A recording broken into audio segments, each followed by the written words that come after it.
কখনোই দৌড়ঝাঁপ করে দৌড়ে চলন্ত গাড়িতে ওঠার চেষ্টা করবো না এবং চলন্ত গাড়ি থেকে নামার চেষ্টা করবো না।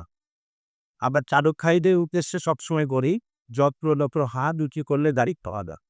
যেখানে নির্দিষ্ট স্টপেজ আছে, গাড়ি সেখানেই থামাবে। যাত্রী নামলে যাত্রী উঠে তারপর আপনার চলে যাবে। আমরা মাত্র কয়েকটা নিয়ম যদি ফলো করি, আমাদের দেশ থেকে সড়ক দুর্ঘটনা কমে যায়। এখন আমরা ৩২ বছর ধরে কাজ চালিয়ে যাচ্ছি। রাস্তায় আমরা অ্যাডভোকেসি করি, সরকারের কাছে অ্যাডভোকেসি করি। বিভিন্ন সময়ে বিভিন্ন সরকার যারা ক্ষমতায় ছিল, তারাও কিছু সেফটি আ আ সতর্কতামূলক করেছে।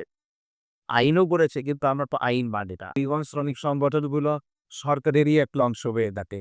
অতএব তারাও অনেক সময় আইনকে বাস্তবায়ন করতে দেয় না। তো যাই হোক, যা আবার হোক, আমরা যারা পথচারী, আমরা যারা যাত্রী, আমরা যদি আমাদের নিয়মটা ঠিকমতো পালন করি, তবেই আমরা আমাদের এই দেশের জীবনটা রক্ষা করতে পারবো। আমরা সড়ক দুর্ঘটনা কমিয়ে আনতে পারবো।